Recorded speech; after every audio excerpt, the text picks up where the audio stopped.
Hello everyone, I'm Denise with the University of Sewing. Thank you for joining us once again as we continue our journey with Granny's 1930 Sampler. This is a sampler pattern book written by the very well-known Ricky Timms. We are working our way through. Today we're talking about block number 10. So let's see what this one looks like. I will tell you it is another paper pieced block, but this one really is pretty simple. It looks complicated. Here's our picture.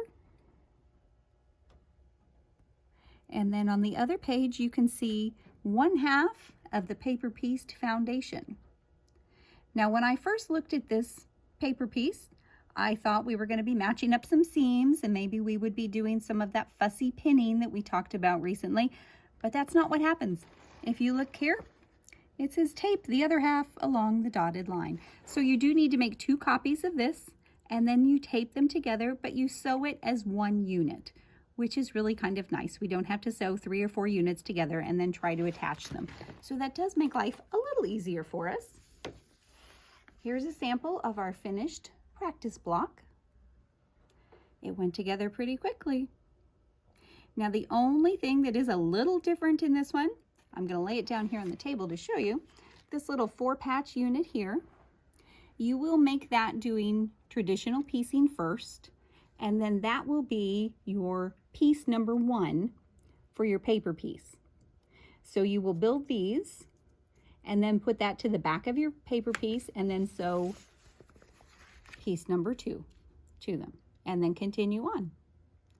For me, the trickiest part of this block was really just choosing what fabrics to put where. There are so many options. You could do it entirely scrappy. You could do sort of a pattern. You could do it lights into darks all the way into the Snails Trail or Monkey Wrench, which is the traditional name for this one. But really that took the longest time. So have fun with that part. The only thing that we need to do today to show you is just a refresher on some paper piecing. So we've got our block here almost finished. We have to add this last piece. And just as a reminder, we have creased on all of these lines. So we're going to flip that up and give it one more good crease. This gives us kind of an outline here to make sure that our new piece is lined up where we want it. So we'll take this in. There's where that crease is. I'm going to pull this down just a little, about 1/4 of an inch. Now I'm going to flip this up just to make sure everything fits. Make sure that the edge here is all the way on this piece, so we know it won't be too short. Now we're off to the sewing machine, and we'll attach this last piece. Very carefully, I'm going to pick this up and move the whole unit over to the machine.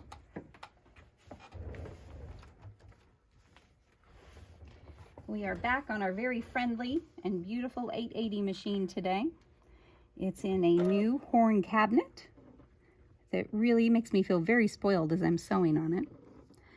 I've got my stitch length set at 1.5, which is appropriate for paper piecing. It helps to hold those fabrics in place nice and securely, but it also serves to perforate our paper when we take it off. And we're just going to sew all the way down the line.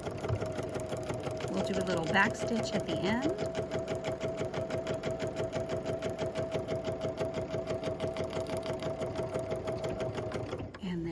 Cut our threads, which of course our machine will do beautifully for us.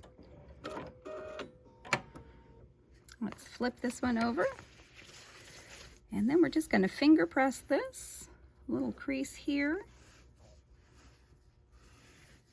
and then we can go back over to our cutting section and we'll just trim it up, and this block will be about done. It really is that fast.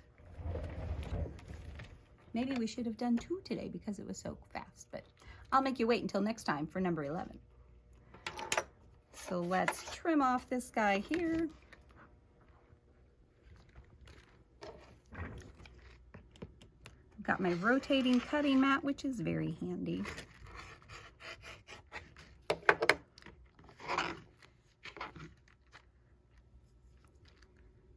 And that seam, there's a little bulk there. Need to give it a little extra oomph. spin this guy around. This part of the horn cabinet is actually called the hooping station. And I'll give you a little peek as to why as soon as we get this one trimmed.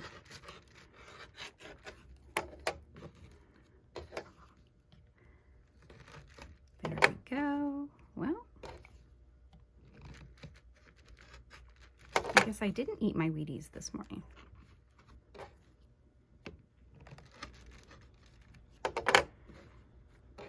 So close.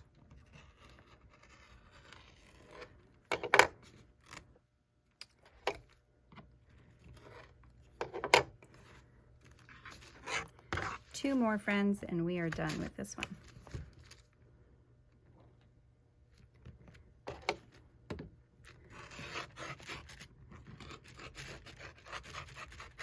Let's see how that one went.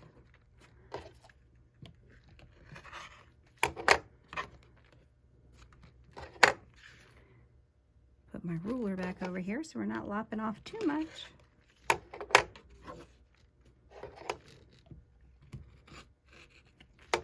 It is a little easier to do this when you're standing, but for the video, I think you guys get the idea.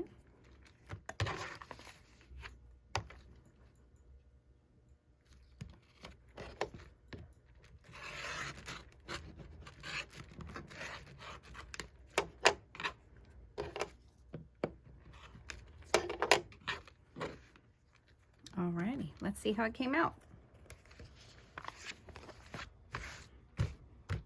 Not bad. I think the points look pretty nice. It's nice and square, just the way we want. I'm not sure that I'm super excited about my fabric choice on this one, but that's all right. That's kind of the point. You can play with it and make it however you want, make it your own. We'll put this over here next to our practice block. Now, I teased you that I was going to show you what this hooping station is. There's a little hole here. And I'm going to grab an embroidery hoop just to show you what this is for, because I know you're curious. Not something that we're doing with this particular pattern, but for those of you that do embroidery, if you are interested, you would put your hoop here,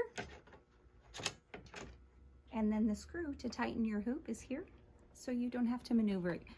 There are often times when it's recommended to pull it to the edge of your counter or your work surface and then tighten or loosen the screw, but this holds it in place and tightens. You can tighten it very easily there, which is just kind of a useful thing.